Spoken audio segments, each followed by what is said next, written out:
Podcast de l'article de Hafid Fassi Firi publié sur l'odigi.ma.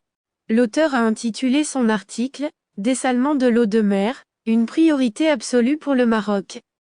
Il commence son article ainsi. Le Maroc devrait compter une vingtaine de stations de dessalement de l'eau de mer en 2030. Une volonté accentuée d'exploiter les sources non conventionnelles pour garantir la sécurité de l'alimentation en eau potable.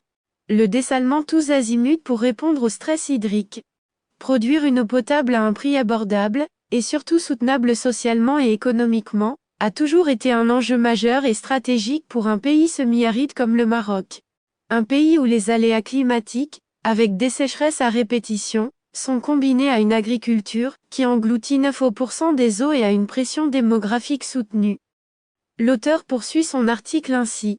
D'après la Banque mondiale, le Royaume est dans une situation de stress hydrique structurel. Pour preuve, entre 1960 et 2020, les ressources hydriques renouvelables disponibles ont diminué, pour passer de 2560 m3 à environ 620 m3 par personne et par an. Tirer la sonnette d'alarme n'est plus suffisant car pour mesurer l'ampleur de cette situation critique, il faut savoir que le barrage qui alimente les villes de Rabat et Casablanca est non seulement vide aux 3/4, mais chaque jour il perd 250 000 m3 destinés à l'agriculture. Nonobstant le débat sur l'irrigation, qui n'est pas encore à l'ordre du jour, le Maroc devait trouver des solutions face à l'amenuisement des réserves des barrages, en investissant tous azimuts l'immense potentiel des ressources non conventionnelles. Et parmi ces ressources, il y a les eaux usées, qui ont cette extraordinaire qualité d'être produites en permanence à condition d'être stockées dans des stations d'épuration au lieu d'être relâchées vers la mer. Et puis, il y a le dessalement de l'eau de mer avec un réservoir inépuisable le long des 3500 km de littoral, dont bénéficie le Royaume. L'auteur pose la question ainsi. Une facture salée pour le dessalement ?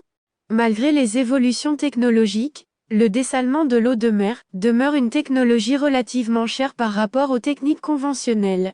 Mais, la baisse du coût des énergies renouvelables, appelée en principe à représenter une bonne partie du mix énergétique en 2030, devrait augmenter incontestablement la compétitivité de l'eau dessalée au Maroc. En même temps, les innovations technologiques en rapport avec le dessalement ont évolué et on est bien loin aujourd'hui du procédé de l'osmose inverse utilisé pour les premières stations de dessalement du Royaume vers la fin des années 70. Pour rappel, la première unité de dessalement d'eau de mer avait été réalisée par l'ONEP en 1977. Depuis lors, le Royaume en compte près d'une dizaine, mais paradoxalement, au Maroc, la production d'eau potable est réalisée à près de 98% à partir d'eau conventionnelle. La lettre de cadrage, en prélude du PLF 2023, révèle l'intention du gouvernement de lancer des projets de dessalement d'eau aussi bien à Casablanca, Dakhla, Safi, Guelmim et Nador, capacité de 100 millions de mètres cubes /an extensible, tout en élargissant le recours à l'usage des eaux usées traitées dans les utilisations comme l'arrosage, dans l'industrie ou dans les unités hôtelières ainsi que pour l'irrigation. La baisse du coût de production des énergies renouvelables augmente incontestablement la compétitivité de l'eau dessalée. L'objectif stratégique du Maroc est d'avoir une vingtaine de stations de dessalement à l'horizon 2030. L'auteur ajoute ainsi, du côté du ministère de l'Équipement et de l'eau, on explique l'opportunité et l'urgence de recourir au dessalement de l'eau de mer par la nécessité de sécuriser les besoins des populations situées sur le littoral, tout en libérant suffisamment d'eau pour les régions intérieures. Ainsi, la future station de dessalement de la capitale économique, d'une capacité de 300 millions de mètres cubes par an, permettra de libérer une quantité d'eau importante récupérée du barrage d'Al-Massira. Ce qui profitera à la région de Marrakech-Tansift. La volonté de l'État est celle de mutualiser les moyens avec le privé car les stations de dessalement de l'eau de mer sont des infrastructures capitalistiques. Pour preuve, la réalisation de la station de dessalement de Chouka à Itbaha, Souss Massa, entrée en service cette année, a nécessité une enveloppe de 4,4 milliards de dirhams.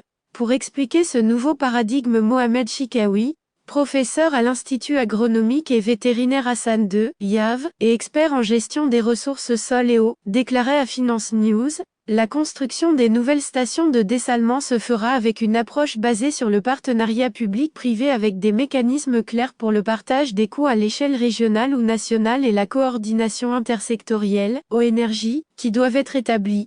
Ainsi, le développement des projets de dessalement reposera sur de grands investissements privés et nécessitera l'acquisition efficace de systèmes de partenariat public-privé.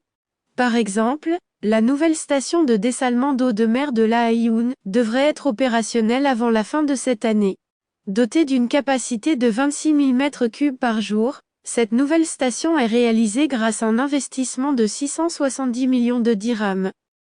L'auteur précise que les technologies les plus évoluées dans ce domaine sont utilisées pour réduire au maximum le coût du mètre cube d'eau dessalée, notamment à travers l'utilisation des techniques de pointe, pour réduire la consommation énergétique et en couplant le dessalement à des sources de production d'énergie renouvelable. La baisse du coût de production des énergies renouvelables augmente incontestablement la compétitivité de l'eau dessalée. Il faut souligner que le facteur énergétique représente pas moins de 40% du coût du dessalement de l'eau. Le Maroc se trouve ainsi obligé de se tourner vers ses centrales solaires, car l'énergie solaire est de plus en plus compétitive. À titre illustratif, pour certains projets de centrales solaires de 500 kWh et d'1 MW, le coût du kilowattheure s'affiche à moins de 30 centimes. Sachant que le coût du kilowattheure de l'électricité d'origine fossile tourne autour de 1,07 dirhams. L'auteur conclut son article ainsi. D'ici 2030, la demande en eau dans le monde sera de 40% supérieure à l'offre et dans ce contexte, entre promotion soutenue des énergies renouvelables et construction de stations de dessalement, le Maroc n'a-t-il pas trouvé, certes dans l'urgence, son modèle de développement? Pourvu que le reste suive, surtout lorsque tout le reste n'est que littérature. Rédigé par Afid Fassi Firi et lu par l'intelligence artificielle de l'Odigi Media.